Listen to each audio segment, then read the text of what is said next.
వెంబడించాడు. మనము ఇంకొన్ని ఇతర గ్రంథాల్లో కూడా చూద్దాం. ముందుకు రండి, సంఖ్యాకాండంలోనికి వద్దాం. సంఖ్యాకాండము 14వ అధ్యాయము.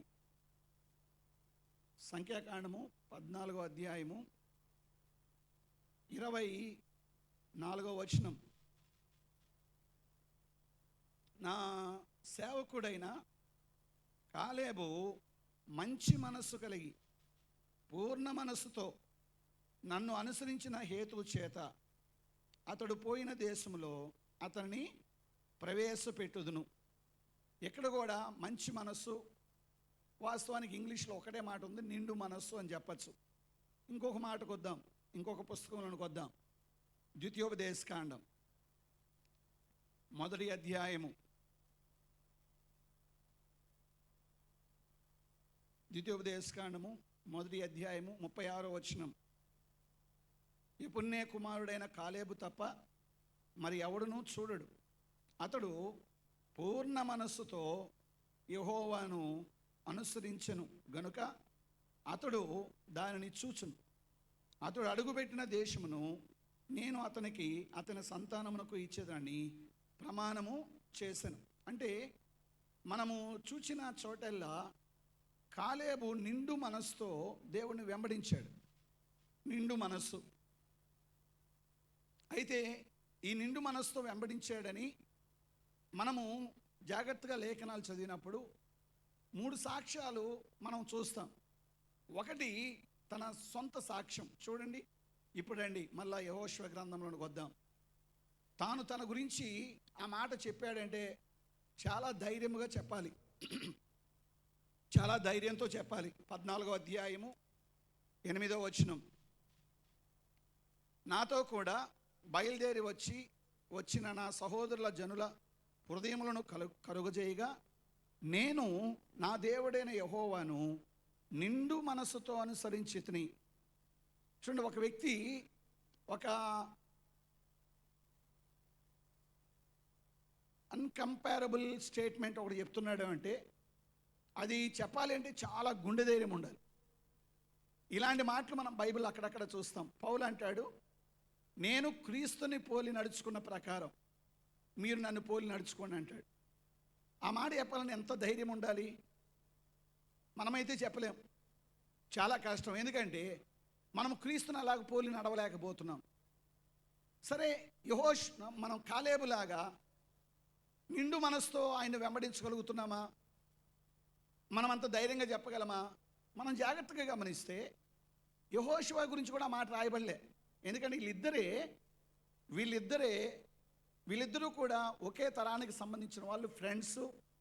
వీళ్ళిద్దరూ కూడా కనాన్లోనికి అడుగుపెట్టినటువంటి వారు. వీళ్ళిద్దరి గురించి మాట్లాడేటప్పుడు యెహోషువ కూడా అలాంటి విశ్వాస వీరుడే. కానీ యెహోషువ నిండు మనసుతో వెంబడించడం లేదు. కానీ కాలేబు గురించి రాయబడింది. కాలేబు గురించి ఇక్కడే కాదు, చాలా చోట్ల రాయబడింది. మనం ఆల్రెడీ 2 పుస్తకాల్లో చూసాం. అలాగే ఇక్కడ తాను చెప్తున్నాడు ఏమని, నేను నిండు మనసుతో వెంబడించాను.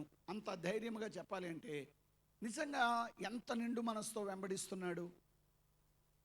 చాలా అది ఖచ్చితంగా మనం యేసయ్య కూడా ఒక మాట అంటాడు, నాలో పాపం ఉన్నదని మీలో ఎవడైనా స్థాపింపగలడా? ఆ మాట చెప్పాలని ఎంత ధైర్యం ఉండాలి. మీరు ప్రపంచ మత గ్రంథాలు తిరగేయండి, దేవుళ్ళుగా పిలువబడిన వారి యొక్క చరిత్రలు చదవండి. ఏ ఒక్కరూ కూడా ఈ మాట చెప్పలేదు. ఏమనంటే, నాలో పాపం ఉందని మీలో ఎవడైనా స్థాపించగలడా, అంటే చూపించగలడా? నాలో ఈ పాపం ఉందని రుజువుపరచండి. ఎందుకంటే భూమి మీద పాపము లేనటువంటి మానవుడు ఎవ్వరూ కూడా లేరు. అందరూ పాపం చేసిన వాళ్ళే, యేసయ్య తప్ప. అందుకని యేసయ్య అంత ధైర్యంగా మాట చెప్పగలిగాడు. అలాగే కాలేబు కూడా ఇక్కడ తాను అంటున్నాడు, నేను నిండు మనసుతో వెంబడించాను. ఎంత ఖచ్చితంగా చెప్పగలగాల ఆ మాట. ఎంతగా వెంబడించుంటే అంత ధైర్యంగా చెప్పుంటాడు ఈ మాట. ఇది తన గురించి తాను చెప్తున్న సాక్ష్యం. అయ్యా, మన గురించి మనం ఎవరిమైనా ఈ రోజుల్లో మనం కొంచెం బడాయిపోయి నేను అట్లా చేస్తున్నాను ఇట్లా చేస్తున్నాను చెప్పే వాళ్ళు కూడా లేకపోలేదు. అయితే మనం మన గురించి చెప్పుకుంటే గొప్ప అవుతుంది. లేకపోతే దాన్ని మన భాషలో సెల్ఫ్ డబ్బా అంటాం కదా. మన గురించి మనం చెప్పుకునే అట్లే ఉంటుంది. మరి ఇతరులు చెప్తే ఎట్లా ఉంటుంది? అది సాక్ష్యం. ఇప్పుడు ఇతరులు ఎవరు చెప్పారు చూద్దాం. మొదటిగా మోషే చెప్పాడు చూడండి, 14వ అధ్యాయంలోనే 9వ వచనం. ఆ దినమున మోషే ప్రమాణము చేసి, అంటే మోషే కాలేబుతో చెప్తున్న మాట ఇక్కడ రాయబడింది. ఏమంటున్నాడు? నీవు నా దేవుడైన యెహోవాను నిండు మనసుతో అనుసరించితివి గనుక నీవు అడుగుపెట్టిన భూమి నిశ్చయముగా నీకును నీ సంతానమునకును ఎల్లప్పుడూ స్వాస్థ్యముగా ఉండును నేను. అంటే మోషే కూడా కాలేబును పరిశీలన చేశాడు. మోషే ఊరికే ఏదో పొగడ్డం కాదు, లేకపోతే ఊరికే కొన్నిసార్లు మనము పొగడాలనుకున్నప్పుడు ఏదో ఒకటి చెప్పేస్తాం. అలా కాదు. అతని జీవితాన్ని పరిశీలన చేసి అతని జీవితంలో పదే పదే అది రిపీట్ అవుతుందా, అది జరుగుతుందా, లేకపోతే అది నిజంగా అది ఉన్నదా అని పరిశీలన చేసిన తర్వాత చెప్పగలగాలి. అంటే మోషే ఎంత అబ్జర్వ్ చేస్తుంటాడు, ఎంత పరిశీలన చేస్తుంటాడు. మరి ఈ మాట యెహోషువతో కూడా అనలేదుగా. మోషే కూడా దేవుడు అనలేదు, మోషే అనలేదు. అంటే ఇక్కడ యెహోషువతో అనలేదంటే యెహోషువ నేను తక్కువ చేయట్లేదు. కానీ కాలేబు విషయంలో అన్నాడంటే కాలేబు నిజంగా అట్లనే వెంబడించాడు. తన గురించి తాను చెప్పాడు. మోషే చెప్తున్నాడు. ఇప్పుడు దేవుడు చెప్పిన మాట కూడా మనం ఇందాక ఆల్రెడీ చదివాం, అయినా ఒకసారి చదువుదాం. సంఖ్యాకాండంలోనికి రండి. సంఖ్యాకాండము 14వ అధ్యాయము. మనము ద్వితీయోపదేశ కాండంలో కూడా మాట చదివాం. 14వ అధ్యాయము సంఖ్యాకాండము 24వ వచనంలో దేవుడు మోషేతో చెప్తున్న మాట 20వ వచనంలో, యెహోవా నీ మాట చొప్పున నేను క్షమించి ఉన్నాను. అక్కడ దేవుడు మాట్లాడడం ప్రారంభించాడు. ఇదంతా కంటిన్యూషను. దేవుడు మాట్లాడిన మాటల్లో భాగంగా 24వ వచనం కూడా ఉన్నది. ఏమంటున్నాడు? నా సేవకుడైన కాలేబు మంచి మనస్సు కలిగి పూర్ణ మనస్సుతో నన్ను అనుసరించిన హేతువు చేత అతడు పోయిన దేశంలో అతని ప్రవేశపెట్టేదను. అంటే దేవుడే సాక్ష్యం ఇస్తున్నాడు. అలాగే ద్వితీయోపదేశకాండం 1వ అధ్యాయంలో కూడా 1వ అధ్యాయం 36వ వచనం కూడా అదే మాట రాయబడింది. నా సేవకుడైన కాలేబు నన్ను పూర్ణ మనసుతో నిండు మనసుతో వెంబడించాడు. అంటే టోటల్గా కాలేబు దేవుణ్ణి నిండు మనసుతో వెంబడించాడు. నిండు మనసుతో వెంబడించాడు. అయితే ప్రశ్న ఏమంటే అసలు నిండు మనసుతో వెంబడించడం అంటే ఏంటి? ఇప్పుడు మనం కూడా నిండు మనస్సు అంటే మొత్తం మనసు అంతటితో లేదా హృదయం అంతటితో అని మనం చెప్తాం. కానీ దాన్ని వివరించాలి కదా. ఇప్పుడు మనము హృదయం అంతటితో అంటే నేను కూడా హృదయం అంతటితో ఆరాధిస్తున్నాను అనుకుంటాం కొన్నిసార్లు, హృదయం అంతటితో దేవుణ్ణి ప్రేమిస్తున్నాను అనుకుంటాం కొన్నిసార్లు. కానీ మనము అనుకోవడం కాదు, అది మన జీవితాల్లో ఒక రుజువుగా కనబడగలగాలి. అది మన క్రియల్లో అది స్పష్టంగా ఆ నిండు మనసు అనేది మన క్రియల్లో మనం చేసేటువంటి పనుల్లో అది బహిర్గతం కావాలి. ఆ నిండు మనసు, అవును ఇతడు ఈ పని చేస్తున్నాడంటే ఇతడు నిజంగా ప్రభువుని దేవుణ్ణి నిండు మనసుతో వెంబడిస్తున్నాడు. ఇదిగో ఇతడు ఈ పని చేశాడు గనక, లేకపోతే ఈ మాట మాట్లాడాడు గనక నిండు మనసుతో దేవుణ్ణి వెంబడిస్తున్నాడు. దేవుని బిడ్డలారా, అంటే ఇక్కడ మనం ఇందాక చదివిన లేఖనంలో దేవుడు అతన్ని దీవించాడు. 2 ఆశీర్వాదాలు కాలేబు గురించి మనం చూసే సంగతులు ఏమంటే, మొదటిది కనాన్లోనికి ప్రవేశించాడు. కనాన్లో యెహోషువ తరములో చాలామంది యవనస్తులు ఉన్నారు. కానీ వాళ్ళు దేవుని నమ్మలేదు, దేవుని మాటను విశ్వసించలేదు. అందుకని వారు అరణ్యంలోనే రాలిపోయారు. ముందు తరము యెహోషువలో ఉన్న మిగతా వారు కూడా, యెహోషువ తరములో ఉన్న మిగతా వారు కూడా ప్రవేశించింది ఇద్దరు. దేవుడు చాలా స్పష్టంగా చాలా చోట్ల యెహోషువ అలాగే కాలేబు తప్ప అనే మాట మనం చూస్తాం. అంటే ఆశీర్వాదం ఏమంటే కనాన్లోనికి, వాగ్దాన దేశంలోనికి అడుగుపెట్టినటువంటి తరంలో ఇద్దరు. ఒకడు యెహోషువ, 2 కాలేబు. అంటే కాలేబు నిండు మనసుతో వెంబడించాడు కాబట్టి దేవుడు అతనిని వాగ్దాన దేశంలోనికి ప్రవేశపెట్టాడు. మనందరము దీవెనలు కోరుకుంటాం, మనందరం ఆశీర్వాదాలు కోరుకుంటాం. కానీ ఆ ఆశీర్వాదాలు పొందడానికి మనం ఎలాగూ వెంబడించాలో, ఎలాగూ మనము దేవుణ్ణి ప్రేమించాలో, అనుసరించాలో మనకు చాలాసార్లు తెలియట్లేదు. మన పక్షాన మనము సొగం చేసి నాకు మొత్తం కావాలంటే ఎట్లవుతుంది? లేకపోతే నేను కొంచెం చేసి దేవుడు నన్ను పూర్తిగా దీవించాలంటే ఎట్లవుతుంది? నేను ఇంతవరకే చేస్తాను, నేను కొంతే చేస్తాను అని కొంత చేసి దేవా నన్ను పూర్తిగా దీవించు అంటే ఎలా దీవిస్తాడు దేవుడు? దేవుని బిడ్డలారా, దేవుడు మనల్ని ఇక్కడ వాళ్ళందరిలోకెల్లా ఇద్దరినే ప్రవేశపెట్టాడు. దానిలో ఒకడు కాలేబు. ఆ కాలేబు తాను అలాగూ దీవించబడ్డానికి మొదటి కారణము నిండు మనస్సుతో వెంబడించాడు. తర్వాత రెండో ఆశీర్వాదం ఏమంటే, యెహోషువ ప్రజలందరినీ కనాన్లో తీసుకెళ్ళిన తర్వాత, కనాన్లో అడుగుపెట్టడం ఒకటైతే, కనాన్లోనికి వెళ్ళిన తర్వాత తాను యెహోషువ దగ్గరకు అడుగుతున్నాడు, అయ్యా నాకు దేవుడు మోషే వాగ్దానం చేశాడు, స్థలాన్ని నాకు నా సంతతికి ఇస్తానని, కాబట్టి నాకు ఇవ్వు, నాకు కావాలి అని ధైర్యంగా వెళ్ళి అడిగి ఇప్పించుకొని ఆ ప్రదేశం అంతటిని, ఆ ప్రదేశం ఉన్న ప్రజలని తాను జయించి ఆ ప్రదేశాన్ని అంతటిని పొందుకున్నాడు. దేవుని బిడ్డలారా, నువ్వు నిండు మనస్సుతో వెంబడిస్తే నీ తరము దీవించబడుతుంది. నా పిల్లలు దీవించబడాలి, నా పిల్లలు దీవించబడాలి. ఎట్లా దీవించబడతారు నీ పిల్లలు? నీవు ఎట్లా పడితే అట్లా బ్రతుకుతూ, నువ్వు ఎట్లా పడితే అట్లా జీవిస్తూ నా బిడ్డలు, నా తరము, నా సంతతి దీవించబడాలంటే దేవుడు ఎలా దీవిస్తాడు?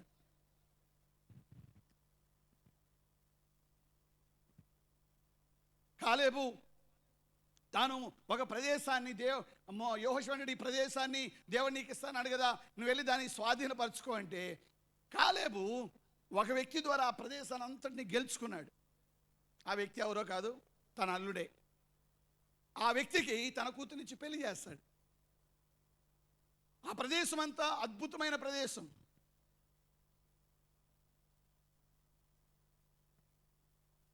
కాలేబు తన సంతతి వారు దీవించబడ్డారు. కారణం ఏమంటే నిండు మనస్సుతో వెంబడించాడు. నిండు మనస్సుతో వెంబడించడం ద్వారా తాను ఎవరికీ లేని అవకాశాన్ని, ఎవరూ దీవించబడని రీతిలో తాను దీవించబడ్డాడు, మొదటిది. రెండవది, తాను నిండు మనస్సుతో వెంబడించడం ద్వారా తాను తన సంతతికి తాను ఒక ఆశీర్వాదాన్ని, ఒక స్వాస్థ్యాన్ని సిద్ధపరచగలిగాడు.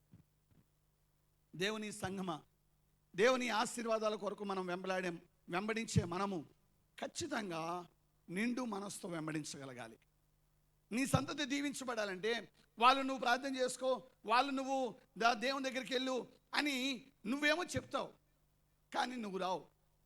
ఏ పిల్లలు తల్లిదండ్రులు రాకుండా భక్తిలో ఎదుగుతారు? 10 మందిలో 2 ఎదుగుతారు.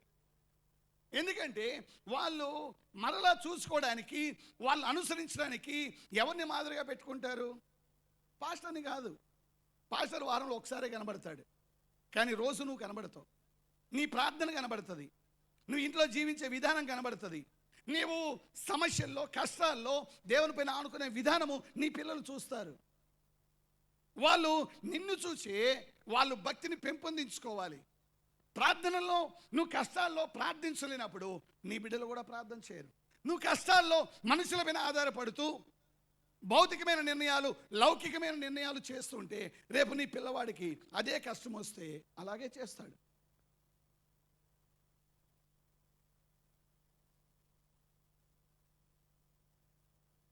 అందుకని నేను వెంబడించే వ్యక్తిని ఉండాలి. యవనస్తులారా, పిల్లలారా, మీరు దేవుని నిండు మనస్సుతో వెంబడించడం అంటే బాప్తిజం తీసుకొని బైబిల్ చేత పట్టుకోవడం కాదు. అది కాదు జీవితం. నువ్వు అనుదినము నిండు మనస్సుతో, బైబిల్లో రాయబడింది ఆ నిండు మనస్సు అనే దానికి నేను వెతికినప్పుడు దానికి రాయబడినటువంటి హీబ్రూ పదానికి ఒక భాగం ఏమంటే వెంబడించుట. వెంబడించుట అంటే పూర్ణ హృదయంతో వెంబడిస్తున్నాడు. మన యూత్ మీటింగ్లో అయిపోయిన వెంబడించడం అంటే 3 విషయాలు. ఇప్పుడు కాలేబు తాను వెంబడిస్తూ ఉన్నాడు, నిండు మనసుతో వెంబడిస్తున్నాడు. నువ్వు ఈ రోజు నుంచి నిండు మనసుతో వెంబడిస్తే తర్వాత నువ్వు ఒక కుటుంబానికి చెందిన వ్యక్తి అయినప్పుడు దేవుని బిడ్డలను దీవిస్తాడు. నువ్వు అది ఏమి ఆలోచించకుండా ఈరోజు ఎట్లా పడి అట్లా జీవిస్తే, అవిధేయతగా జీవిస్తే నువ్వు దేవునికి లోబడకుండా, వాడు చెప్తాను గుర్తుపెట్టుకోండి, దేవునికి లోబడడం అంటే ఆదివారం చర్చికి రావడం కాదు. నీ ఇంట్లో మొదట నీ తల్లిదండ్రులకి మాట వినాలి, అంతేనా కదా? భార్యలారా మీ భర్తలకు మీరు లోబడాలి. భర్తలారా మీరు మీ భార్యలను ప్రేమించాలి. అంతేగాని నేను దేవుణ్ణి వెంబడించడం అంటే ఆదివారం బైబిల్ పట్టుకుని దేవుని దగ్గరికి రావడం కాదు, వారమంతా ఎట్లా అంటే అట్లా బ్రతకడం కాదు.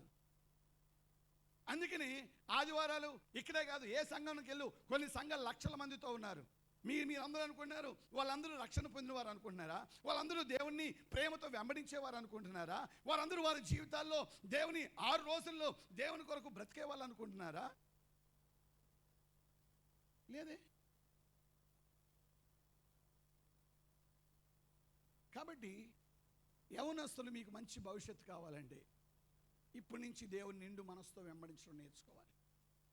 ఇంతకీ ఏంటి ఆ నిండు మనసు? నిండు మనసు అంటున్నాను కదా. నిండు మనసుని నేను వివరించడానికి మీకు 3 భావాలు చెప్పాలని ఇష్టపడుతున్నాను. కాలేబు నిండు మనసుతో దేవుణ్ణి వెంబడించాడంటే 3 విషయాలు తన గురించి రాయబడినటువంటి లేఖనములో నుంచే మీ ఎదుటకు తీసుకురావాలని నేను ఇష్టపడుతూ ఉన్నాను. చదువుదామా? లేఖన భాగాన్ని చదువుదాం. ఇప్పుడు రండి, మొదటిగా అందరం కూడా సంఖ్యాకాండంలోనికి వద్దాం.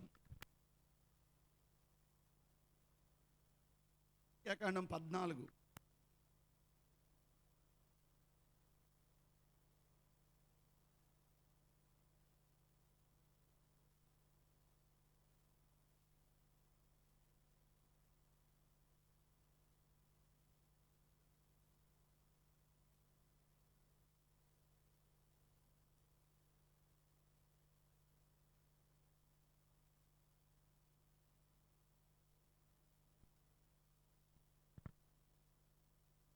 సంఖ్యాకాండము 14వ అధ్యాయంలోనికి రండి.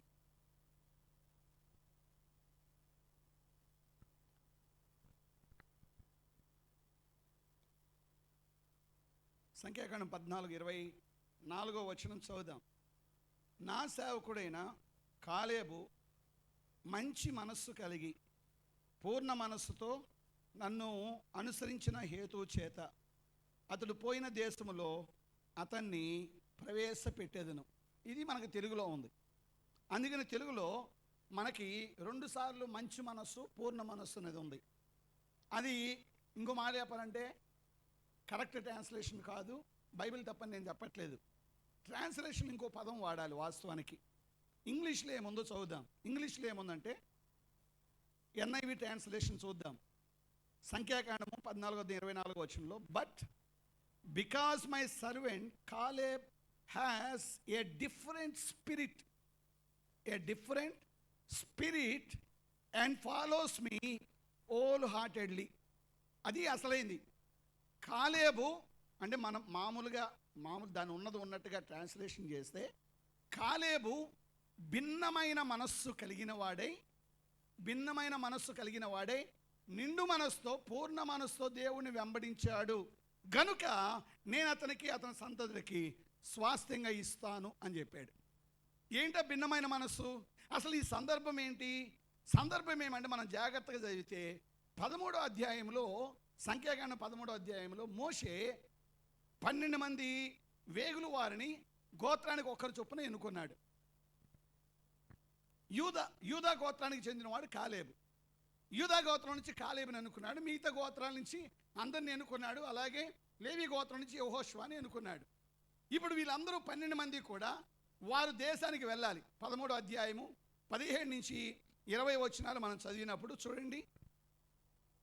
మోషే కనాను దేశమును సంచరించి చూచుటకు వారిని పంపినప్పుడు వారితో ఇట్లనను, 13:17, మీరు ధైర్యం తెచ్చుకుని దాన్ని దక్షిణ దిక్కున ప్రవేశించి కొండ ఎక్కి ఆ దేశం ఎట్టిదో, దానిలో నివసించు జనము బలము గలదో బలము లేనిదో, కొంచెమైనదో విస్తారమైనదో, వారు నివసించు భూమి ఎట్టిదో, అది మంచిదో చెడ్డదో, వారు నివసించు పట్టణములు ఎట్టువో, వారి గుడారములో నివసించుదురో కోటల్లో నివసించుదురో, భూమి సారమైనదో నిస్సారమైనదో, దానిలో చెట్లున్నవో లేవో కనిపెట్టవలెను.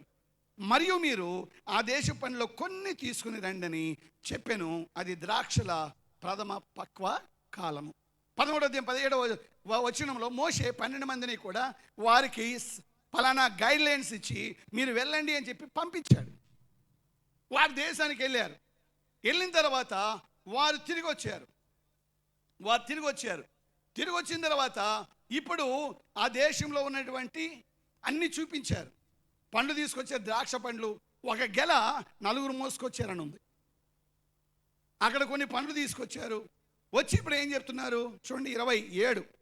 వారు అతనికి తెలియపరిచింది ఏమనగా 13:27, నీవు మమ్మను పంపిన దేశానికి వెళితిమి, అది పాలు తేనెలు ప్రవహించు దేశమే, దాని పండ్లు ఇవి. అయితే ఆ దేశంలో నివసించు జనులు బలవంతులు, వారి పట్టణములు ప్రాకారము గలవి, అవి మిక్కిలి గొప్పవి.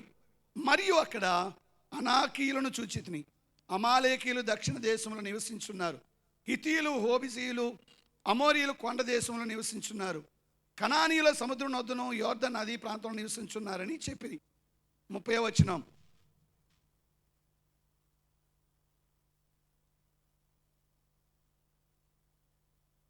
వచనం, కాలేబు మోషే ఎదుట జనులను నిమ్మలపరిచి, మనము నిశ్చయముగా వెళుదము, దాని స్వాధీనపరుచుకుందము, దాన్ని జయించుటకు మన శక్తి చాలనేను. అయితే అతనితో కూడా పోయిన ఆ మనుషులు, ఆ జనులు మనకంటే బలవంతులు, మనం వారి మీదకి పోజాలమని వారు తాము సంచరించి చూచిన దేశమును గూర్చి ఇశ్రాయేలీయులతో చెడ్డ సమాచారము చెప్పి, మేము సంచరించి చూచిన దేశము తన నివాసులను భక్షించు దేశము, దానిలో కనబడిన జనులందరూ ఉన్నత దేహులు, అక్కడ నెఫీలీల సంబంధులైన అనాకు వంశపు నెఫీలీలను చూచితిమి, మా దృష్టికి మేము మిడతల వలె ఉంటిమి, వారి దృష్టికి అట్లే ఉంటిమని. 12 మంది వెళ్ళారు, వాళ్ళు పండ్లు తీసుకొచ్చారు. ఇప్పుడు మోషే చెప్పమన్నాడు, చెప్పండి ఏంటి సంగతి అంటే, అయ్యా పండ్లు బాగున్నాయి, ఇదిగో ఇట్లా ఉన్నాయి, ప్రదేశం అంతా దేశమంతా ఇట్లా ఉంది అని చెప్పినప్పుడు కాలేబు అంటున్నాడు, అందరినీ ధైర్యపరుస్తున్నాడు. కాలేబు అన్నాడు, నిశ్చయముగా మనం వాళ్ళని జయించగలము, నిశ్చయముగా మనము వారిని జయించడానికి మన దగ్గర బలం ఉంది అని చెప్పాడు. కానీ మిగతా 10 మంది అన్నారు, మిగతా 10 మంది, ఎందుకంటే యెహోషువ కాలేబుతోనే మాట్లాడాడు, కాలేబు లాగే. కానీ మిగతా వారు అన్నారు, మనము గెలవలేము. వాళ్ళు ఎంత ఉన్నారు అనుకున్నారు, ఒక్కొక్కరు 9 అడుగులు 10 అడుగులు ఉన్నారు. వాళ్ళ ఎదుట మేము మిడతల వలె ఉన్నాము. వాళ్ళు చెప్పింది అబద్ధం కాదు. ఎందుకంటే అక్కడ నివసించే ప్రజల్లో కొంతమంది నెఫీలీలు అనేవారు చాలా ఉన్నతంగా ఉంటారు, సుమారుగా 9 అడుగులు 10 అడుగులు ఉంటారు వాళ్ళు. ఇప్పుడు వాళ్ళని గెలవాలి, వాళ్ళ దగ్గర మనం చూసుకుంటే చాలా చిన్న వాళ్ళం. అందుకనే గొలియాతు దావీదు బొమ్మలు మీరు ఎప్పుడైనా మీరు కంప్యూటర్లో చూస్తే దావీదుని ఇంత వేస్తారు, దావీదుని ఇంత వేస్తారు, గొలియాతుని ఇంత వేస్తారు, దావీదుని ఇంత వేస్తారు. ఎందుకోసం అంటే అతను నిజంగానే చాలా ఎత్తుగా బలముగా ఉంటే బలమైనటువంటి వాడు, బాహుబలుడు అని చెప్పచ్చు. ఇప్పుడు వీళ్ళు వచ్చేటప్పుడే, తీసుకొని వచ్చేటప్పుడే వీళ్ళు మాట్లాడుకొని ఉండరా? 12 మంది సమాచారం ఇవ్వాలి కదా, మాట్లాడుకొని ఉండరా? అంటే వారు వచ్చేటప్పుడే సమాచారం ఎట్లా వచ్చిందంటే 10 మంది అంతా ఒక గుంపు అయ్యారు, ఇద్దరు ఒక గుంపు అయ్యారు. 10 మంది అంతా కూడా మేము కలవలేము, మేము గెలవలేము, ఇది మన వల్ల కాదు, మేము ఇలాగే చెప్తామన్నారు. వీళ్ళిద్దరు మాత్రం కాదు మనం గెలవగలమన్నారు. బహుశా ఈ 10 మంది అని అంటారు, మీకు ఏమైనా బుద్ధి ఉందా, మీరు ఎలా గెలుస్తారు, మన వల్ల అవుతుందా, మన దగ్గర ఆయుధాలు ఉన్నాయా, మన వల్ల చేతనవుతుందా అని వాళ్ళని ఒప్పించడానికి, కన్విన్స్ చేయడానికి ప్రయత్నం చేస్తుంటారు. కానీ ఒప్పుకోలేదు. మొదటిది ఇందాక మనం ఇంగ్లీష్లో చదివినట్లుగా కాలేబుది భిన్నమైన మనస్సు. ఏంటా భిన్నమైన మనస్సు అంటే, మొదటిది తన మనస్సు నిండు మనస్సు అంటే అర్థం ఏమంటే కాలుష్యరహిత మనస్సు, అన్కంటామినేటెడ్ స్పిరిట్. అంటే ఎవరితోనూ కలవనటువంటి, కలిసి కల్మషం చేసుకునేటువంటి మనస్సు. మనం దేవుని బిడ్డలం, మన మనస్సు కల్మషం లేని మనస్సుగా ఉండాలి. ఎవరు ఏది చెప్తే అది విని, ఎందుకు మనం ఎంతమందిమి వాళ్ళ మాటలు వీళ్ళ మాటలు చెప్పి, బంధువులు చెప్తారు నీకు బాగలేదు ఒక తాయెత్తు కట్టుకో తగ్గుతుంది అంటారు. మీ పిల్లలకి ఎంతమందికి ఉన్నాయి తాయెత్తులు? నేను కాదండి మా అమ్మ వేయించింది, నేను కాదండి మా అన్న వేయించాడు, నేను కాదండి మా తాత వేయించాడు, మా అంటే వాళ్ళ నాన్న. నువ్వెవరిని నమ్ముతున్నావు? వాడిని కన్నదెవరు? కన్నదెవరు? నువ్వా, మీ నాన్న, లేకపోతే ఎవరు కన్నారు? మీరు కాదా తల్లిదండ్రులు? పిల్లలపైన మీకు హక్కు ఉండదా? నువ్వు దేవుని వెంబడిస్తున్నావు, బాప్తిసం తీసుకున్నావు.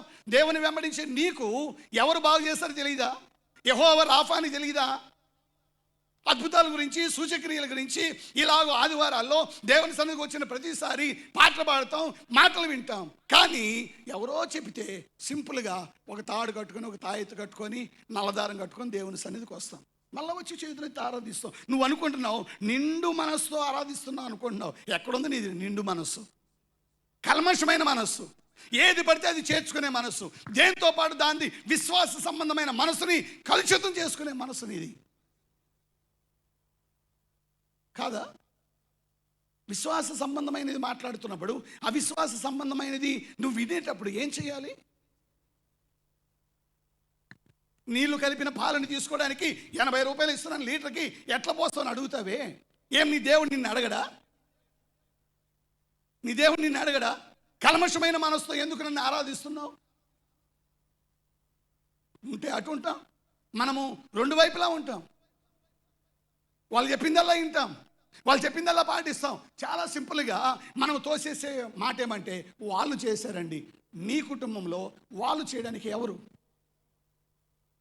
నువ్వు అనుమతిస్తేనే కదా, నువ్వు అంగీకరిస్తేనే కదా. దేవుని బిడ్డలారా, మనలో చాలామంది దేవుడు నమ్ముకున్నాం, కానీ ఇట్లాంటివి సర్వసాధారణం. మీలో చాలామంది నేను చూస్తూనే ఉంటాను. నేను ఒక ఉదాహరణ చెప్పాను, ఒక తాయెత్తు కట్టుకున్నానంటే నేను ఉదాహరణ చెప్పానంటే నేను చూడకుండా ఎప్పుడు చెప్పను, చూడకుండా ఎప్పుడు చెప్పను.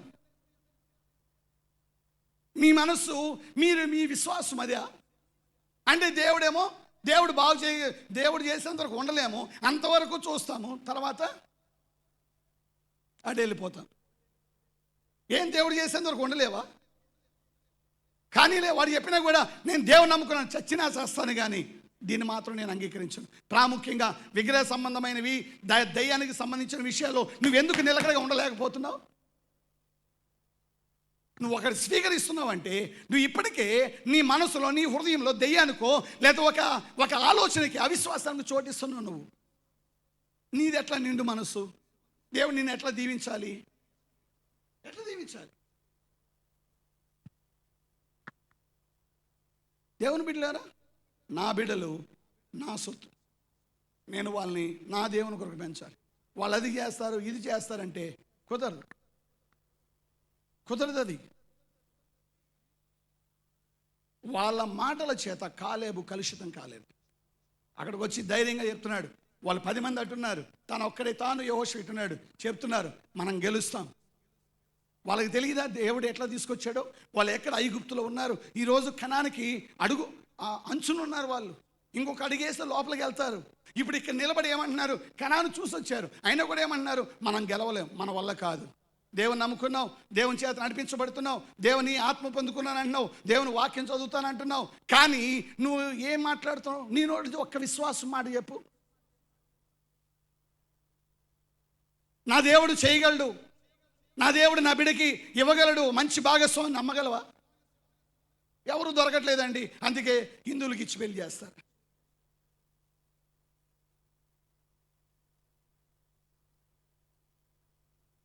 అది నీ విశ్వాసం. ఎదురు చూడలేం మనం. నిండు మనస్సు అంటే కాలుష్యరహిత మనస్సు. మనం తాగే పాలల్లో నీళ్లు కలపడానికే, నీళ్లు కూడా తాగదగినవే, నీళ్లు కలపడానికే ఇష్టపడం మనము.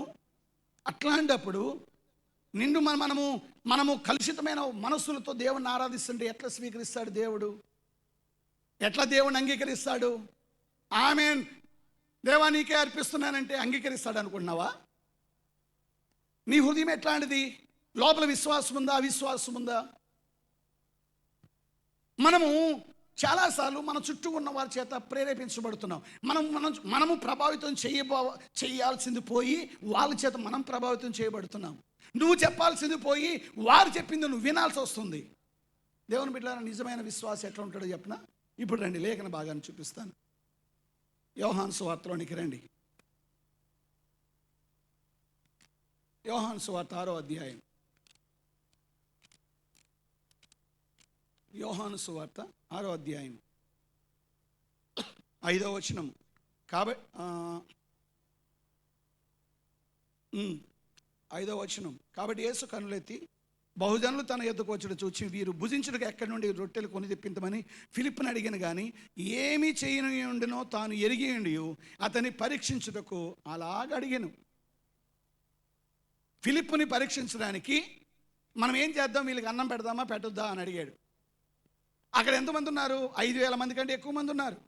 వాళ్ళందరికీ ఆహారం పెట్టాలి, మనమే పెట్టాలన్నాడు. ఫిలిప్పు మనమే పెట్టాలంటే ఫిలిప్పు సరే ప్రభు అనలేదు. ఫిలిప్పు లెక్కలేసాడు. లెక్కలేసి 200 దేనాల కంటే ఎక్కువ డబ్బు కావాలయ్యా అన్నాడు. లెక్కలేయడం తప్పు కాదు, కానీ దేవుని దగ్గర మన లెక్కలు ఎప్పుడు పనిచేయవు. పక్కన చెప్పండి, దేవుని దగ్గర మన లెక్కలు పనిచేయవు.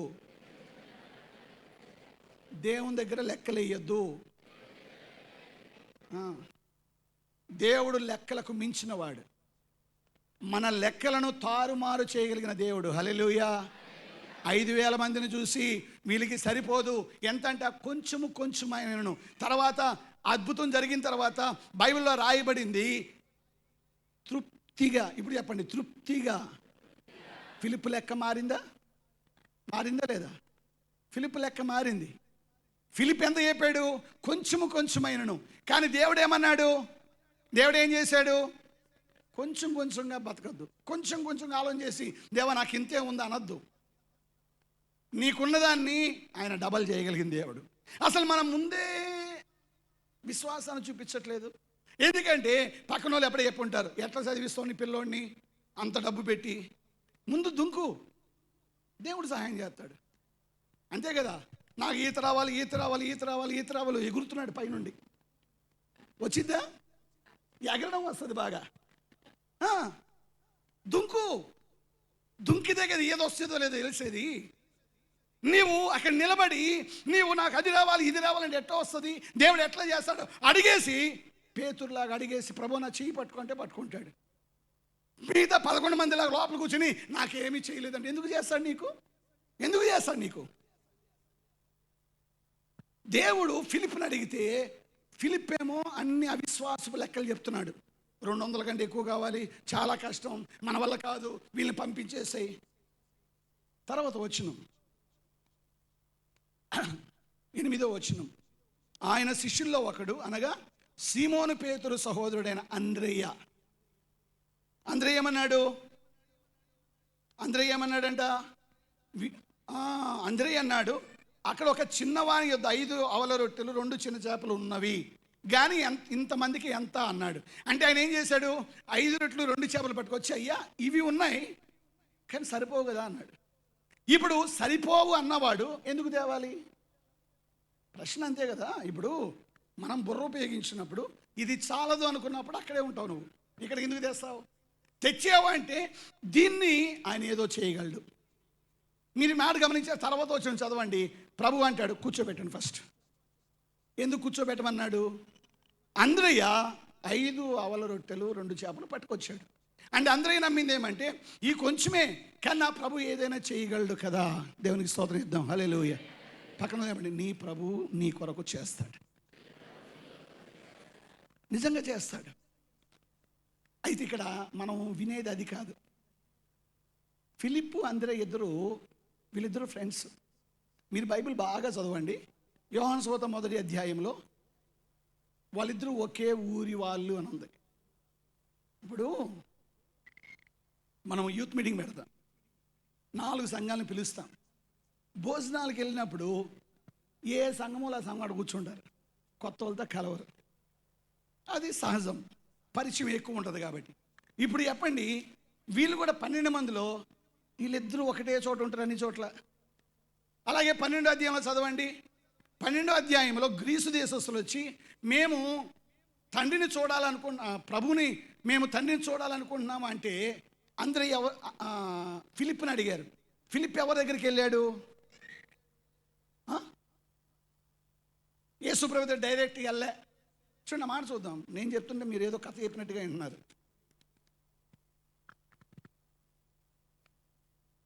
21 వారి గల్లీలో బేత్సయిదా వాడైన వీళ్ళిద్దరు బేత్సయిదా ఊరి వాళ్ళే. బేత్సయిదా వాడైన ఫిలిప్పు నద్దకు వచ్చి అయ్యా మేము యేసుని చూడగోరుచున్నామని అతనితో చెప్పగా ఫిలిప్పు వచ్చి అంద్రయ్యతో ఎవరితో చెప్పాడు? యేసుతో కాదు, అంద్రయ్యతో చెప్పాడు. అంటే అర్థం ఏంటి? అర్థం ఏమంటే ఫిలిప్పు అంద్రయ్య ఫ్రెండ్స్, కానీ అంద్రయ్య ఫిలిప్పు యొక్క అవిశ్వాసము చేత ఎప్పుడూ ప్రభావితం చేయబడలేదు.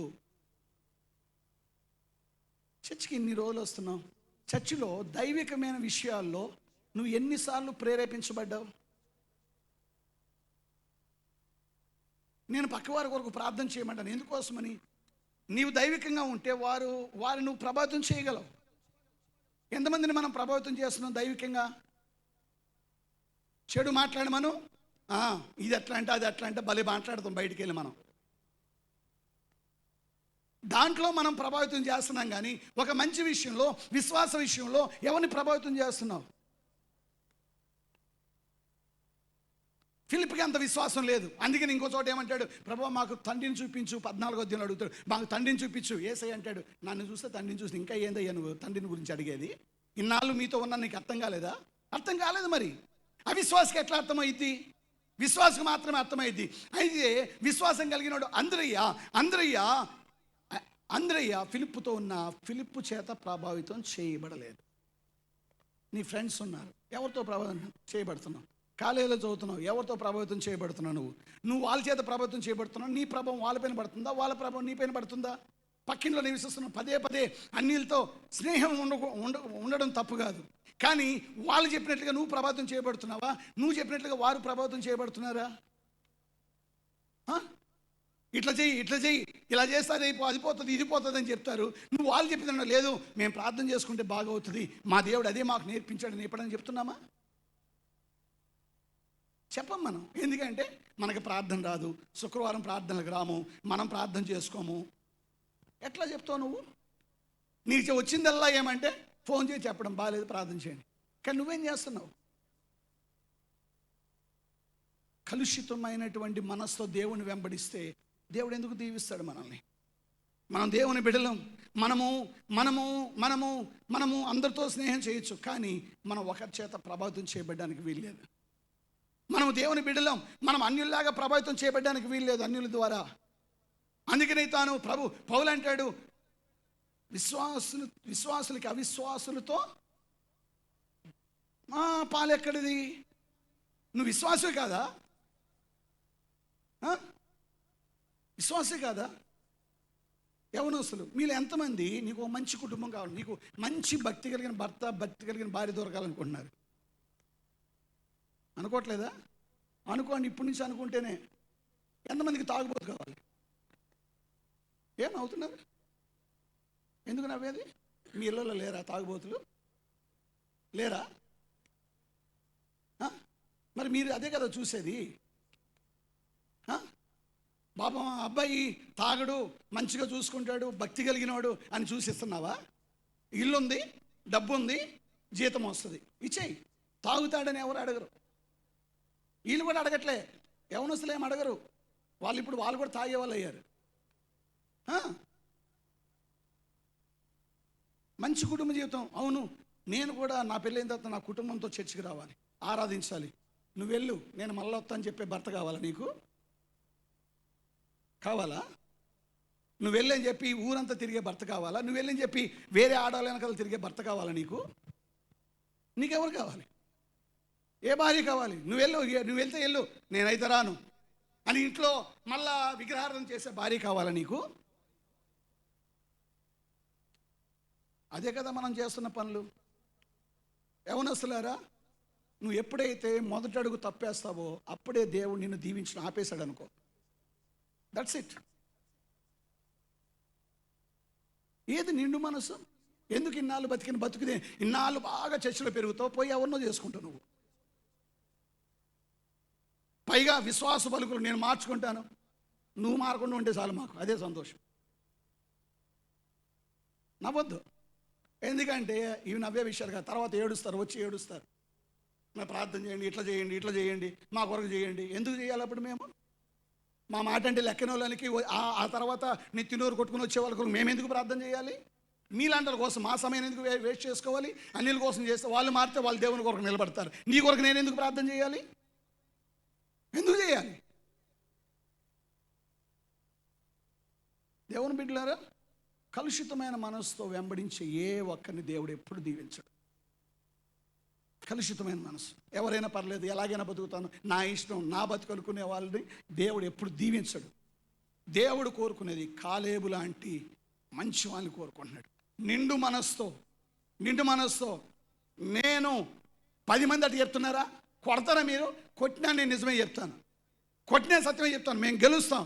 దేవుడు ఐగుప్తు నుంచి మనల్ని ఇక్కడ తీసుకొచ్చాడు, చిన్నప్పటి నుంచి ఇన్ని అద్భుతాలు చూసాం, కేవలం ఈ దేశాన్ని మనకి ఇవ్వలేడా అని విశ్వాసంతో పలికిన కాలేబు లాంటి నిండు మనస్సు కలిగిన వారి కొరకు దేవుడు ఎదురు చూస్తున్నాడు. Do you want to be like him? లేకపోతే కలుషితమైన మనసుతో ఏదైనా పర్లేదు, తర్వాత ఏదైనా జరగని, ఎట్లన్నా బ్రతకని, ఏమన్నా చేయని తల్లిదండ్రులు మీకే చెప్తున్నాను నేను. మీరు కూడా అంతే. ఏమన్నా పడితే వాళ్ళని చూసి పెళ్లి చేసే రకాలు మీరు కూడా. ఏమన్నా మాకు ఎవరో దొరకరంటారు. అది నీ విశ్వాసం. అవిశ్వాసం పెట్టుకొని పిల్లల భవిష్యత్తును విశ్వాసంగా ఎక్కడ మార్చగలవు నువ్వు? ఎప్పటికీ మార్చలేవు. ఎందుకంటే నీది నిండు మనస్సు కాదు. ఇప్పటికైనా నిండు మనస్సుతో వెంబడించడానికి ప్రయత్నం చేయండి. నిండు మనస్సు అంటే మొదటిది కాలుష్యరహిత, అన్కంటామినేటెడ్ స్పిరిట్. కాలుష్యరహిత మనస్సు. నేను దేంతో, నా విశ్వాసం దేంతోనూ కల్మషం చేసుకోను.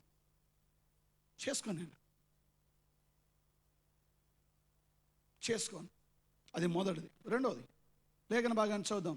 ఇతని గురించే, నా గురించి కాదు, కాలేబు గురించి రాయబడింది. యెహోషువ గ్రంథం 14వ అధ్యాయం. యెహోషువ గ్రంథం 14.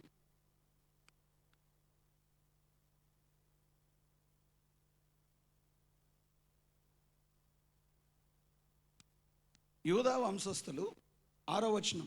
గిల్గాలులో యెహోషువ యొద్దకు రాగా కెనీజీయుడగు యెఫున్నె కుమారుడైన కాలేబు అతనితో ఇలాగ మనవి చేసెను. కాదేషు బర్నియాలో దైవజనుడైన మోషేతో యెహోవా నన్ను గూర్చియు నిన్ను గూర్చియు చెప్పిన మాట నీవెరుగుదువు. మాట, అది అండర్లైన్ చేసుకోండి. ఇక్కడ కాలేబు అంటున్నాడు యెహోషువ దగ్గరికి వచ్చి, యెహోషువ అందరికి పంచుతున్నాడు దేశాన్ని, భూభాగాన్ని. ఇప్పుడు యెహోషువ దగ్గరికి వచ్చి అంటున్నాడు కాలేబు, నాయనా కాలేబు ఫ్రెండ్స్, వాళ్ళిద్దరు ఫ్రెండ్స్.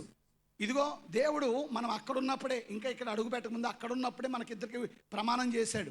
ఏమని మాట ఇచ్చాడు దేవుడు? ఇక్కడ స్వాస్థ్యంగా మనకిస్తానని చెప్పాడు. కాబట్టి ఇప్పుడు నాకు దేవుడి మాట ప్రకారం ఏమైతే ఇస్తానన్నాడు అది నాకు కావాలి అన్నాడు.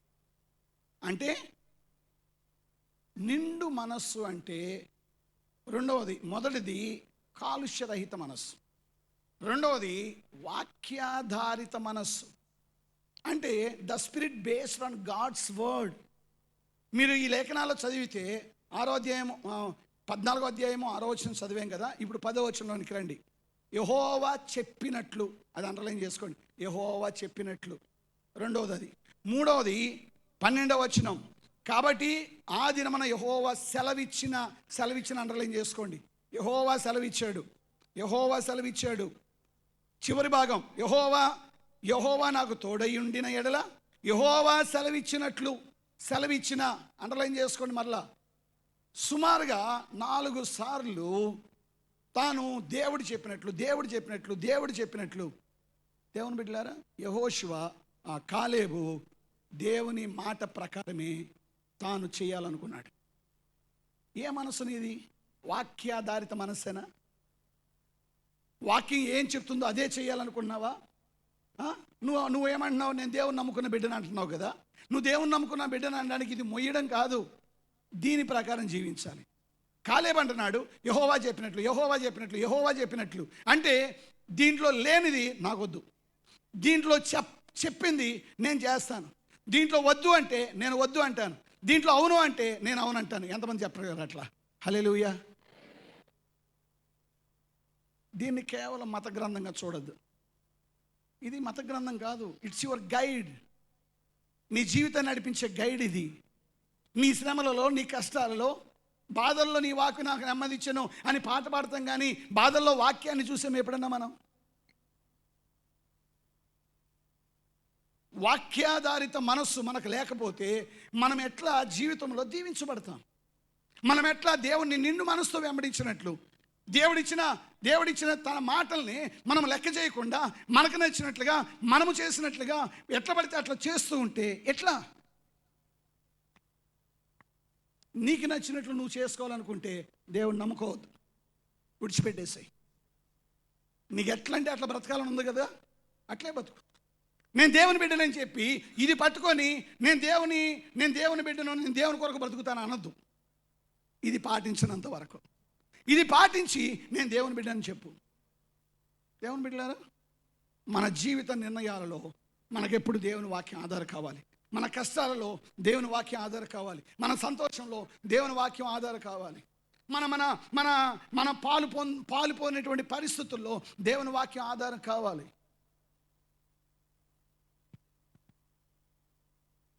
దేవుడు ఏం చెప్తాడా, దేవుడు ఏం మాట్లాడతాడా అని మనము దేవుణ్ణి అడిగి మనం ముందుకెళ్ళగలగాలి. కొంతమందికి తెలుసు, అయినా కూడా మళ్ళీ ప్రార్థన చేస్తారు బిలాములాగా. ప్రభు ఏం చెప్పమంటావు? అందుకే నాలుగు వచ్చే దర్శనం కూడా అట్టే వచ్చింది. ఏమొచ్చింది? కల్లో అలాగే వస్తావు, నువ్వు కోరుకున్నట్టు వచ్చి అమ్మయ్య ఇది దైవ చిత్తం అనుకుంటావు. ఆల్రెడీ బైబిలే వద్దన్నప్పుడు, బైబిల్లో లేదు అన్నప్పుడు నీకు మళ్ళా వచ్చిందంట. దేవుడు చూపించేది కాదు. ఎందుకంటే దేవుడు చెప్పే మాట, పరిశుద్ధాత్ముడు చెప్పే మాట బైబిలు వాక్యానికి ఎప్పుడు విరుద్ధము కాదు. అది గుర్తుపెట్టుకోండి. ఒకవేళ బైబిల్లో లేనిది నీకు చెప్తున్నాడా, అది దెయ్యమే చెప్తుంది. ఎందుకంటే యేసయ్య కానీ, తండ్రి కానీ, పరిశుద్ధాత్ముడు కానీ ఈ బైబిల్కి విరుద్ధంగా ఎప్పుడు చెప్పరు. అది నువ్వు నమ్మాలి. ఈరోజు నమ్మాలి. నా కళ వచ్చింది, నీ కళ దీనిలో ఉన్నట్టుగానే ఉందా? దీనిలో అవునంటుందా కాదంటుందా? దీనిలో కాదని నీకు కళ వచ్చిందంటే అది దెయ్యం ఇచ్చిన కళ. నీకు దేవుడు ఇవ్వడు. దేవుడు ఎప్పుడు తన వాక్యానికి విరోధమైన కళలు ఇవ్వడు. నేను ఇట్లా చెప్తే ఇంకో దగ్గరికి వెళ్తారా? అక్కడికి వెళ్తే ఆయన అవును నీ కళ దేవుంది అని చెప్తాడేమో, నాకు తెలియదు. కానీ నువ్వు మళ్ళీ నా దగ్గరకు వచ్చిన నేను ఇదే చెప్తాను, దీంట్లో లేనిది దేవుడు ఎప్పుడు ఇవ్వడు. నువ్వు నమ్మాలి. దేవుని బిడ్డలమైన మనకి దేవుని వాక్యం ఆధారం అవ్వాలి. బైబిల్లో నాకు అబ్రాహాం గురించి హెబ్రీ గ్రంథకర్త మాట్లాడి ఎంత చక్కటి మాట చెప్పాడు. అసలు ఎంత ఆశ్చర్యం అనిపించిందంటే, చూడండి ఆ మాట చదువుదాం. హెబ్రీ పత్రిక 6వ అధ్యాయం 13వ వచనము. దేవుడు అబ్రహామునకు వాగ్దానం చేసినప్పుడు తనకంటే ఏ గొప్పవాని తోడు అని ప్రమాణము చేయలేకపోయాను గనుక తన తోడని ప్రమాణం చేసి నిశ్చయముగా నేను నిన్ను ఆశీర్వదింతును, నిశ్చయముగా నిన్ను విస్తరింపజేతును అని చెప్పాను. ఆ మాట నమ్మి, హల్లెలూయా, అబ్రహాం ఆ మాట నమ్మాడు. ఎంతకాలం నమ్మాడు? నెరవేరేంత వరకు నమ్ముతూనే ఉన్నాడు. మనము 2 వారాలు చూస్తాం, 3 వారాలు చూస్తాం, తర్వాత మార్చుకుంటాం. మనం ఆ వాక్యాన్ని పక్కన పడేసి ఇప్పుడు మన సొంత మాట కొరకు వెళ్తాం మనం.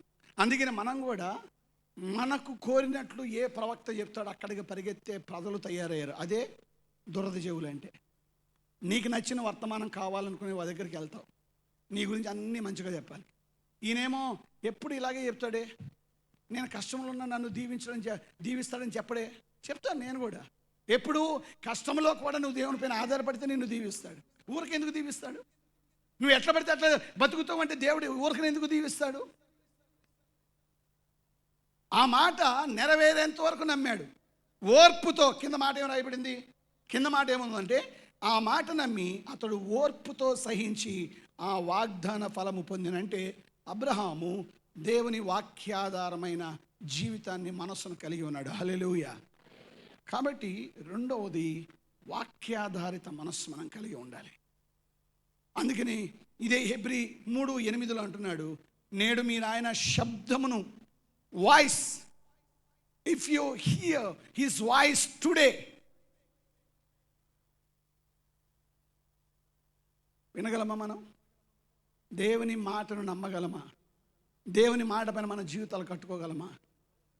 కాలేబు అన్నిసార్లు యెహోవా చెప్పినట్లు ఒకవేళ యెహోవా చెప్పకపోతే అడిగేవాడు కాదు. హల్లెలూయా. యెహోవా చెప్పకపోయింటే అడిగేవాడు కాదు. యెహోవా చెప్పాడు, ఆ చెప్పిన మాటను ఆధారం చేసుకుని దేవుడిని అడుగుతున్నాడు. యెహోషువని అడుగుతున్నాడు, నాకు దేవుడు చెప్పాడు ఇది చేయాల్సిందే. కాలుష్యరహిత మనస్సు, వాక్యాధారిత మనస్సు, అది నిండు మనస్సు అంటే. చివరిది, ఈ మాట చదివి ప్రార్థన చేద్దాము. చివరిది యెహోషువ గ్రంథంలోనికి రండి. మన ముఖ్య లేఖనం అక్కడే కదా, యెహోషువ గ్రంథం 14లోకి రండి. 14, యెహోషువ గ్రంథం 14, 12. కాబట్టి ఆ దినమున యెహోవా సెలవిచ్చిన ఈ కొండ ప్రదేశమును నాకు దయచేయము. అనాకీయులను, ప్రాకారము గల గొప్ప పట్టణములను అక్కడ ఉన్న సంగతి ఆ దినమున నీకు వినబడెను. ఇప్పుడు కాదు, అప్పుడే విన్నాడంట యెహోషువ. యెహోవా నాకు తోడై ఉండిన ఎడల యెహోవా సెలవిచ్చినట్లు వారి దేశమును స్వాధీన పరుచుకొందును. యెహోషువ దగ్గరికి కాలేబెల్లి తను అడిగిన మాట ఏమంటే, ఆ రోజు యెహోవా సెలవిచ్చాడు, నాకు కొండ ప్రాంతము కావాలి. ఏంటా కొండ ప్రాంతము? హెబ్రోను. అందరూ ఇద్దాం, హెబ్రోను. హెబ్రోన్లో ఉన్న 2 మైనస్లు చెప్పనా? ఒకటి, అది రాళ్ళతో కొండలతో కూడిన ప్రాంతం. నువ్వు ల్యాండ్ కొనేటప్పుడు ఏది కొనాలనుకుంటావు? రాళ్ళతో ఉండేది కొనాలనుకుంటావా? ఎట్లా ల్యాండ్ కావాలనుకుంటావు? సాఫ్ట్గా ఉండాలా, చదునుగా ఉండాలా, రాళ్ళు ఉండకూడదు, బండలు కొండలు ఉండకూడదు. నేను డైరెక్ట్ ఇల్లు కట్టుకునేటట్లు ఉండాలా, లేదా డైరెక్ట్గా పంటలు వేసుకునేటట్లు ఉండాలా? ఎవరైనా అది అడుగుతారు. కొండ ప్రాంతం అడిగాడు, మొదటిది అది. రెండవది, అక్కడ ఉన్న వాళ్ళు ఎవరంటే అనాకీయులు. ఎవరు అనాకీయులు? అనాకీయులు ఎవరంటే వాళ్ళు నెఫీలీ వంశానికి చెందినవారు. నెఫీలీలు ఎవరు? ఆదికాండం 6వ అధ్యాయం ప్రకారము దేవుని కుమారులు నల్లు కుమార్తెలతో పోయినప్పుడు, అంటే దురాత్మలు మనుషుల ద్వారా వారు మనుషులతో శారీరకంగా కలిసి పుట్టినటువంటి వారు. అందుకనే వాళ్ళు దేహదారుఢ్యం, ఆజానుబాహులాలు, 9 అడుగులు 10 అడుగులు ఉంటారు నెఫీలీలు. మన నెఫీలీలు ఆదికాండంలో చూస్తాం, మరలా ఇక్కడ చూస్తున్నాం మనం. ఆల్రెడీ వాళ్ళ గురించి ఈ 10 మంది చెప్పారు. వాళ్ళు ఎదుట మనం మిడతల వలె ఉన్నాం. మళ్ళా వాళ్ళు ఉండే ప్రాంతాన్ని అడుగుతున్నాడు. ఏమని? ఆ నెఫీలీలు ఉండేదే, ఆ అనాకీలు ఉండేదే నాకు కావాలి. అంటే వాళ్ళతో యుద్ధం చేయడం ఎంత కష్టం. ఒక్కడితో యుద్ధం చేయలేక ఇశ్రాయేలీలో ఉన్న సైన్యం అంతా, రాజు అంతా గుడారాలో కూర్చొని బిక్కుమని కూర్చున్నారు. ఒక్కడితోనే గొలియాతను వాడితో గెలవలేక. కానీ అట్లాంటి వాళ్ళు చాలామంది హెబ్రోన్లో ఉంటే కాలేబ్ అంటున్నాడు, నాకు ఇవ్వది, నేను చూసుకుంటాను. What a faith! హల్లెలూయా, హల్లెలూయా. 2, ఆ కొండ ప్రదేశం నాకు ఇవ్వు. 2, నాకు అనాకీలు ఉండేది ఇవ్వు, నేను వాడిని గెలుస్తాను వాళ్ళు. నేను యేసు ప్రభు కొండ గురించి మాట్లాడినప్పుడు, నీవు ఆవగింజంత విశ్వాసం కలిగి ఉన్న ఎడల ఈ కొండను చూచి సముద్రంలో పడవేయబడిన అంటే పడునుగాక అన్నాడు. హల్లెలూయా. కొండ ఎప్పుడు సమస్యకు సూచన. దేవుడు కూడా మాట్లాడుతూ, ఓ గొప్ప పర్వతమా, జెరుబ్బాబేలును అడ్డగించడానికి నువ్వు ఎంతటి వాడువు అంటే, జెరుబ్బాబేలు నాయకుడు వారిని తీసుకుని వస్తున్నాడు. వీళ్ళకి ఆటంకాలు కలిగాయి. అవి పర్వతంలాగా ఉన్నాయి ఆటంకాలు. దేవుడు అంటున్నాడు, ఇదిగో ఓ గొప్ప పర్వతం అంటే సమస్య, నా బిడ్డలతో నువ్వు పోరాడడానికి ఏ పాటి వాడువు? నువ్వు ఏ పాటి వాడువు? నా బిడ్డలు నిన్ను చదును భూమిగా చేస్తారు అంటే దేవుడు అవి తర్వాత జరిగాయి. కానీ అంతకంటే ముందే యెహోషువ కొండల్ని పెకలించగలిగిన విశ్వాసం తన దగ్గర ఉంది. హల్లెలూయా. అంటే సమస్యలైనా కష్టాలైనా దాన్ని ఎదిరించగలిగిన సత్తా, విశ్వాసం తన దగ్గర ఉంది. రెండోది, అనాకీలు ఎవరు? నెఫీలీలు. వీళ్ళు శరీరము ద్వారా పుట్టినటువంటి వాళ్ళు. మీకు విషయం చెప్పిన, మనము శరీరముతో పుట్టిన వాళ్ళం కాదు. 1 యోహాను 11-12 వచనంలో రాయబడింది, మనమందరము మానుషేచ్ఛ వలనను రక్త మాంసం వలన పుట్టిన వారము కాదు, కానీ విశ్వాసం వల్లనే మనము. అంటే మనము నీ నమ్మిక కేవలము ఎవరో చెప్పారు కాబట్టి నమ్ముకోలేదు, దేవుని వాక్యాన్ని బట్టి నమ్ముకున్నాం. అంటే మనం దేవుని బిడ్డలుగా మారడానికి మన ఆధారం ఏమంటే దేవుని వాక్యం. ఇదే విషయాన్ని పౌలు మాట్లాడుతూ, ఆ వాక్య బీజం మీలో ఉన్నది కనుక మీరు పుట్టింపబడిన వారు అంటాడు. పేతురు రాసిన పత్రికలో. దేవుని బిడ్డలారా, అంటే అర్థమేమంటే మనము దేవుని వాక్యం ద్వారా పుట్టాం. దేవుని వాక్యం ద్వారా మనం పుట్టాం. కానీ వీళ్ళు నెఫీలీలు శరీరంతో, శరీర లైంగిక వాంఛలు, దురాత్మలు మనుషులతో కలిసి కలవడం ద్వారా పుట్టినటువంటి వారు, అనాకీలు, శరీరులు. మూడవది నిండు మనస్సు అంటే the spirit that oppose the flesh, శరీరాన్ని ఎదిరించే మనస్సు, లేకపోతే శరీర సంబంధమైన వాటిని గెలవగలిగే మనస్సు, నిండు మనస్సు. ఈరోజు మనం అన్నీ గెలుస్తాం, శరీరం దగ్గరే పడిపోతాం, తిండి దగ్గరే పడిపోతాం, ఓర్పు ఉండదు, ఓర్చుకోలేం మనం. తిండి దగ్గర నాకే ముందు ఉండాలంటాం కదా, నాకే కావాలంటాం, నేనే తాగాలంటాం, నేనే తినాలంటాం. ఎంతమంది సరే వాళ్ళు తిని తర్వాత చూద్దాం అనుకుంటాం, ఉంటే చూద్దాం అనుకుంటాం, అనుకో మనం ఎక్కడైపోతుందో గబగబా పరిగెడతాం. అవసరమైతే ఇంకోటి పెట్టి అంటాం, ఇంకోటి ఇవ్వంటాం, ఇంకా ఎక్కువై అంటాం.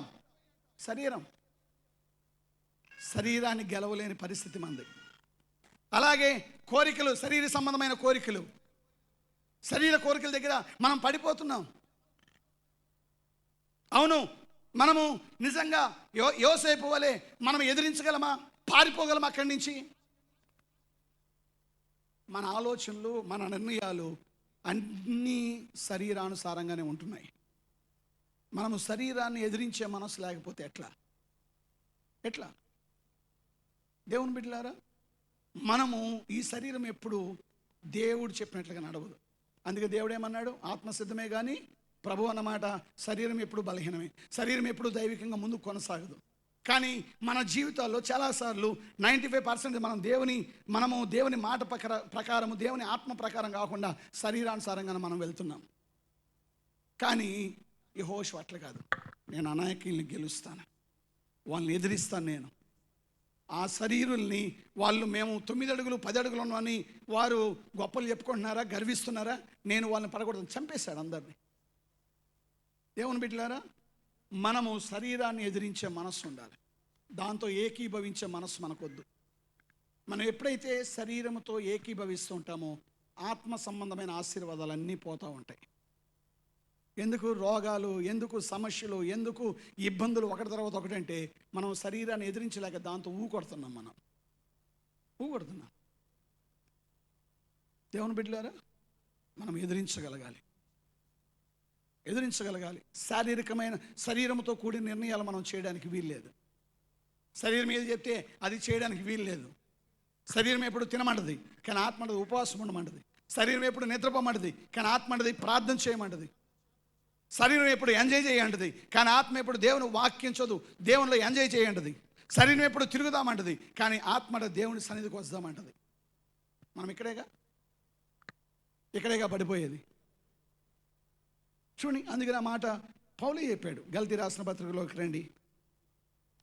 గలతీ 6వ అధ్యాయము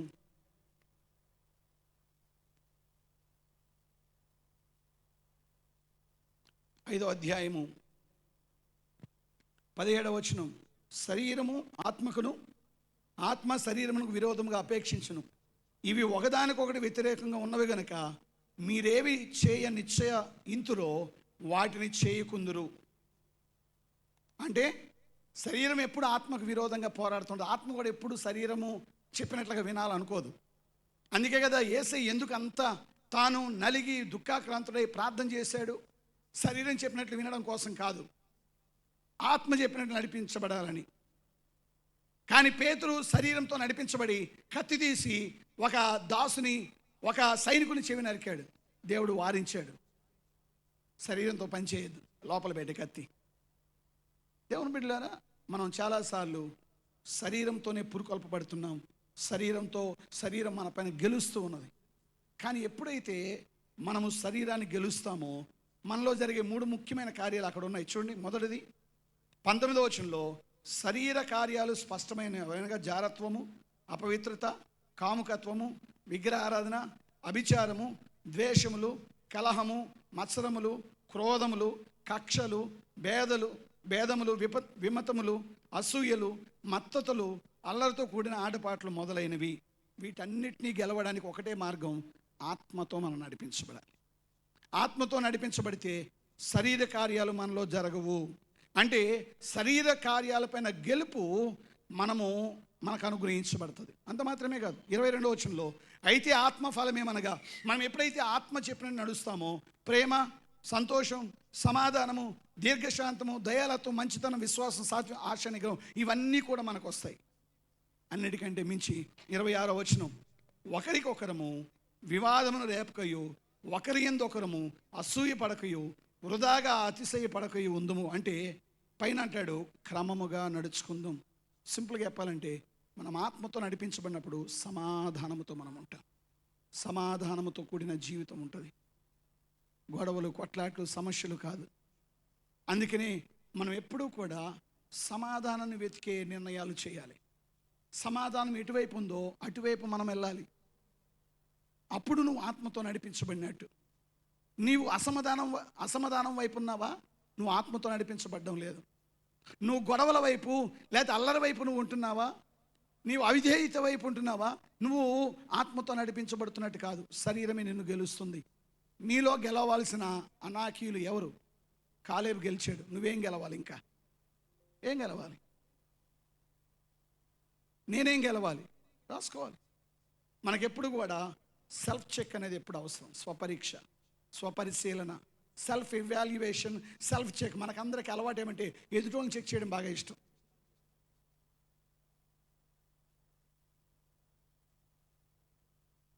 ఎదుటోళ్ళని మనం చెక్ చేయడం బాగా ఇష్టం. కానీ మనల్ని మనం చెక్ చేసుకోగలమా? నేను నిజంగా నిండు మనస్సుతో వెంబడిస్తున్నానా? అంటే కాలుష్యరహిత మనస్సు, దేంతోనూ కలవకుండా విశ్వాస సంబంధమైన వాళ్ళు విశ్వాసంతోనే నడవాలి, దేంతో కలవకూడదు. వాళ్ళు ఎవరు చెప్పినా సరే నీ ఫ్రెండ్స్, నీ తల్లిదండ్రులు, నీ బంధువులు ఎవరు చెప్పినా సరే నీ మనస్సును, నీ విశ్వాసాన్ని కలుషితం చేసే దాని విషయం జాగ్రత్తగా ఉండాలి. రెండవది, మనము వాక్యాధారిత మనస్సు అయి ఉండాలి. నిండు మనసు అంటే దేవుడు చెప్పినట్లుగా జీవించడం, ఎవరో చెప్పినట్లుగా కాదు. దేవుడు ఏం చెప్తున్నాడు? బైబిల్ ఏం చెప్తుంది? నా వాక్యం ఏం చెప్తుంది? అది. చివరిగా శరీరాన్ని ఎదిరించే మనసు. మన చుట్టూ అన్ని వ్యతిరేకతలే. లోకమంతా కూడా వాళ్ళకి నచ్చినట్లు చేసుకొని పోతారు. వాళ్ళు ఎవరు అడగరు. కానీ మనము అడిగే అవసరం ఉన్నది. దేవుడిని అడగాలి. మనం ప్రార్థన చేయాలి. దేవా, నన్ను ఏం చేయమంటావు? నేను ఎలా ముందుకెళ్ళాలి? నేను ఎలా జీవించాలి? కాబట్టి దేవుని బిడ్డలారా, కాలేబు నిండు మనసుతో వెంబడించాడు. అందుకని అంటున్నాడు, కాలేబు యెహోషువలు తప్ప అక్కడ ఎవరు అడుగు పెట్టరు. దేవుడు అసలైన ఆశీర్వాదం నడిపించాలంటే ఆ నిండు మనసు మనకు ఉండాలి. నిండు మనసు అంటే నిండు మనసుతో నిన్నే నేను వెంబడించునని పాటలు పాడడం కాదు. కాలుష్యరహిత మనస్సు. నీ మనస్సుని కలుషితం చేసుకోవద్దు మిగతా వాటితో. వాక్యాధారిత మనస్సు. నీవు నేను కూడా వాక్యం మీద ఆధారపడాలి. ఒకరిని అడిగే పని లేదు. బైబిల్ చెప్తుందా? బైబిల్ చెప్తే నేను చేస్తాను, లేకపోతే చేయను, అయిపోయి. మళ్ళీ ఎవరిని అడుగుతున్నావు అంటే దాని అర్థం ఏమంటే నువ్వు దాన్ని కాదనుకుని ఏదో ఎవరన్నా చెప్తారేమో. కొన్నిసార్లు అడుగుతారు ఏం చేయాలని. బైబిల్లో ఉందిగా, నన్నేం అడుగుతావు? ఇంకా లేని అడుగు నేను చెప్తాను. కానీ బైబిల్లో ఉండగా నువ్వు మళ్ళీ అడుగుతున్నాడు. అర్థం ఏమంటే నా నుంచి వాక్య విరోధమైన పాయింట్ నువ్వు కోరుతున్నావు, వాక్య విరోధమైనది నువ్వు ఆశిస్తున్నావు. నేను చెప్పలేను కదా, చెప్పలేను నేను. చివరిది, మూడవది, శరీరాన్ని ఎదిరించే మనసు ఉండాలి. దేవుని బిడ్డలారా, ఈనాడు క్రైస్తవులు శరీరంతో పాటు కొట్టుకుపోతున్నారు. లోక ప్రవాహంతో, లోక ప్రభావాలతో కొట్టుకుపోయేవాడు చచ్చిన చేపలు అంటాడు. చచ్చిన చేపలు మాత్రమే ప్రవాహంతో కొట్టుకుపోతాయి. బతికున్న చేపలు ఎప్పుడు ప్రవాహాన్ని ఎదుర్కొంటాయి. మనం బతికుండే చేపల్లా ఉండాలి. చచ్చిన చేపలుగా, చచ్చిన క్రైస్తవులుగా బతకద్దు. మనం ఎదిరించగలగాలి. శరీర సంబంధమైనవి, లోక సంబంధమైన వాటిని మనం ఎదిరించగలగాలి. మొన్న మనం 3 రోజుల కాన్ఫరెన్స్కి వెళ్ళినప్పుడు అక్కడికి ఢిల్లీలో పనిచేసే సేవ చేసే గొప్ప దైవ సేవకులు, మన అసెంబ్లీ సభ్యుడు, all India AC assistant superintendent గారు సాల్మన్ కింగ్స్ గారు అని వచ్చారు. వారు చాలా సాక్ష్యాలు చెప్తూ, ఒక పాస్టర్ గారు వాళ్ళు సేవ చేస్తుంటే వాళ్ళని బెదిరించి సేవ చేయొద్దని చెప్పి వచ్చారు. కొంతమంది వచ్చి తన భార్య ముందు, తన కూతురు ముందు ఆయన్ని దిగంబడిగా చేసేసారు. భార్య అంటే పర్లే, కూతురు ముందు దిగంబరగా నగ్నంగా నిలబడడం ఎంత అవమానం. ఆయన ఏం ఫీల్ కాలేదు. ఇప్పటికైనా చెప్పు, దేవుణ్ణి ప్రభుని విడిచిపెట్టవా అని. తర్వాత ఆయన తీసుకుని వెళ్ళి అట్లే వారు దేవాలయం దగ్గర తీసుకెళ్ళి అక్కడ సాగిలపడమని చెప్పారు. నువ్వు సాగిలపడి ఇక్కడ. ఆయన అన్నాడు, నేను చస్తాను కానీ, కేరళ పాస్టర్ గారు, నేను చావనైనా చస్తాను కానీ దీనికి మాత్రం మొక్కను అన్నాడు. కాదు, నీ కూతురు ముందు ఇట్లా చేశాను, నీ కూతురు ముందు నిన్ను ఇంత అవమానపరచడం సిగ్గులేదా? మీరేం చేస్తారు? ఆయన అన్నమాట ఏమంటే, మీరేం చేస్తారు? మహా అయితే నా శరీరానికి అక్కడ చేసేది మీరు, నా ఆత్మకి ఏం చేయలేరుగా, నా ఆత్మను మీరేమీ చేయలేరు కదా అన్నాడు. దేవుని బిడ్డలారా, మనము ఈనాడు కాంప్రమైజ్ అయిపోయే లోకంలో బతుకుతున్నాం. క్రైస్తవులు అటు పాపములోను ఇటు పరిశుద్ధతలోను బతికే కాలంలో ఉన్నాం. మనం కన్వీనియంట్గా బతికే క్రైస్తవులు అయిపోయి మనం వీఆర్ కన్వీనియంట్ క్రిస్టియన్స్. ఏది అనుకూలమైతే అది, ఎలా పడితే అలా బ్రతికే లోకంలో మనం ఉంటున్నాం.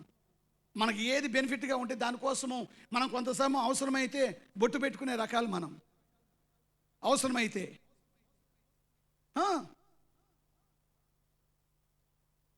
నీకంటే ఒక కమిట్మెంట్ లేదు, శరీరాన్ని ఎదిరించే ధైర్యం నీకు లేదు, నువ్వు అనాకీలతో గెలిచే ప్రస్తావనే లేదు. వాడితో పాటు కొట్టుకుపోయే చచ్చిన చేప వంటి క్రైస్తవులు ఈనాడు లోకంలో ఎంతోమంది కనబడుతుంటే, కనీసం నువ్వైనా నేనైనా కాలేబులాగా నిండు మనసుతో వెంబడించే ప్రజలు కావాలి దేవునికి. హల్లెలూయా, హల్లెలూయా. అలాంటి కాలేబుల కోసం దేవుడు చూస్తున్నాడు. దేవుడు ఎవరిని ఊరకని దీవించడు. నిండు మనసుతో వెంబడించే కాలేబులు దేవునికి అవసరం. తనలోంచి ప్రార్థన చేద్దాం. అందరం కూడా కళ్ళు మూసుకుని ఎవరికి వారం ఈరోజు ఒక తీర్మానం చేద్దాం.